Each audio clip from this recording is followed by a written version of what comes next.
भैया एक क्वेश्चन है, सेकंड क्वेश्चन, ठीक है। क्वेश्चन में क्या है, हमें गिवन एक लाइन गिवन है हमारे को। ये जो इक्वेशन गिवन है लाइन की है। किसकी इक्वेशन है ये? लाइन की है, लाइन की। और ये किसको रिप्रेजेंट करती है? सेकंड डिग्री की इक्वेशन है ये, और ये रिप्रेजेंट करती है लाइन को।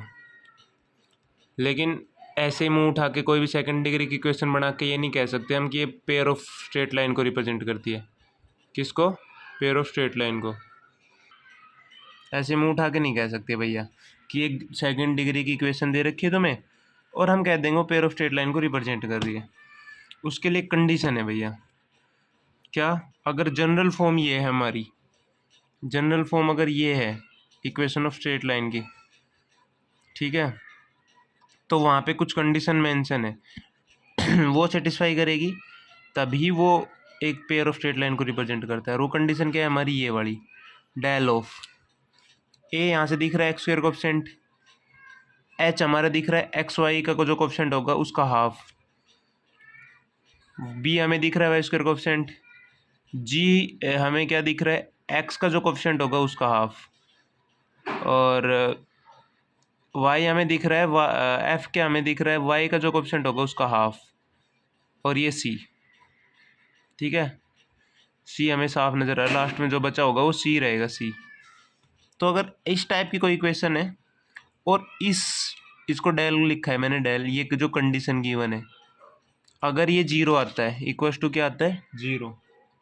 अगर ये इक्वस टू जीरो आता है तभी ये एक पेयर ऑफ स्ट्रेट लाइन को रिप्रेजेंट करेगा। क्या? पेयर ऑफ स्ट्रेट लाइन को जीरो आता है तो देखो भैया ये जीरो लिख देता हूँ मैं यहाँ पे, ठीक है ना।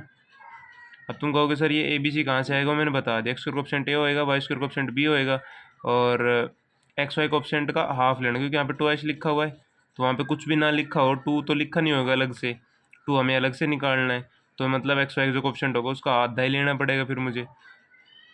सिमिलरली एक्स का जो कोएफिशिएंट होगा उसमें टू तो अलग से निकाल के रखा नहीं होगा, तो हमें क्या करना पड़ेगा? टू अलग से निकालना पड़ेगा, मतलब जो कोएफिशिएंट होगा एक्स का उसका आधा लेना पड़ेगा, तभी तो जी मिल पाएगा मुझे।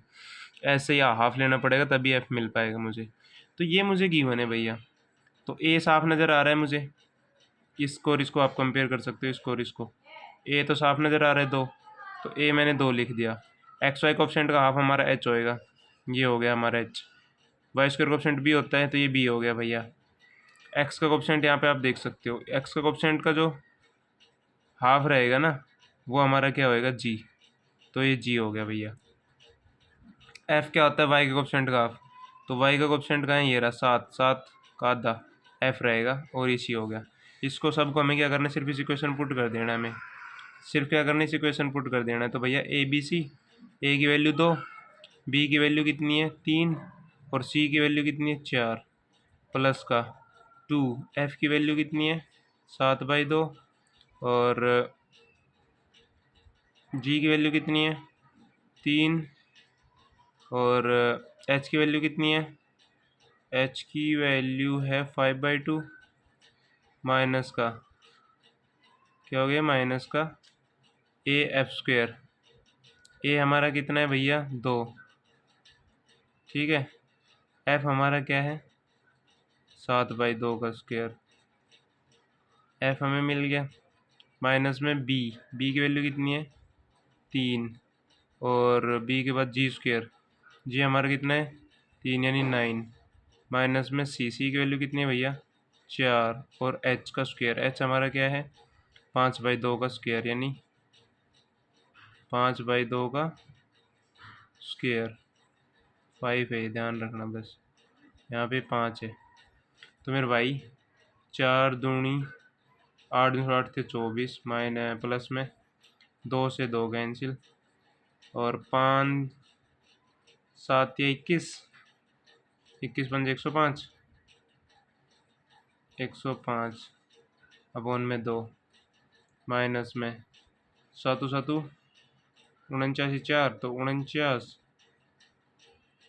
49 अपॉन में 7 7 49, अपॉन नीचे 4 बनेगा, लेकिन दो से दो कैंसिल हो जाएगा, तो 4 कैंसिल हो, तो दो ही बचा नीचे, माइनस में 9 दूनी 18, 9 तिया 27, और यहाँ पे क्या होएगा? 5 का स्क्वायर 25 और 2 4 से 4 कैंसिल तो माइनस का 25। ठीक है, अब मुझे क्या करना है, जिससे इनको ऐड करना है। तो भैया सबको 2 से दो को थ्रू आउट मल्टीप्लाई कर दो। देखो चेक करना, 24 दूनी 48/2, माइनस में 105/2, माइनस में 49/2, 27 दूनी 54, 54/2, 25 दूनी 50/2। ठीक है, तो ठीक है भैया यही है। लेकिन आप यहाँ पे देखो ये प्लस है, तो मैंने यहाँ पे माइनस गलत दे दिया, प्लस रहेगा, ये प्लस रहेगा। ठीक है, तो बचा क्या हमारा, नीचे 2 तो एलसीएम ले लो, 48 प्लस में 105 माइनस 49 माइनस का 54 और माइनस 50, ऊपर आ जाएगा 0, 0/2 यानी कि 0। तो मैंने कहा था ना कि जब तक ये कंडीशन सेटिस्फाई नहीं होगी, जब तक ये 0 नहीं देगा, जब तक ये 0 नहीं देगा मतलब ये पेयर ऑफ स्ट्रेट लाइन को रिप्रेजेंट नहीं करेगा। बट ये कर रहा है, तो मतलब ये पेयर ऑफ स्ट्रेट लाइन को रिप्रेजेंट कर रहा है। बस यही बताना था, it represents the pair of straight line. Yes, it represent the pair of straight line. हो गया ना क्वेश्चन। ये कंडीशन सेटिस्फाई होनी जरूरी। कंडीशन क्या है हमारे पास, ये वाली, this is the condition for the pair of straight line. ठीक है, कैसे ए निकले, कैसे बी निकले, कैसे सी निकले, वो मैंने आपको समझा दिया यहाँ से। ये जनरल फॉर्म है, ये गिवन फॉर्म है, दोनों को कंपेयर करना। अब इसके लिए तुम्हें जनरल फॉर्म याद रहनी चाहिए, तभी आंसर हो पाएगा।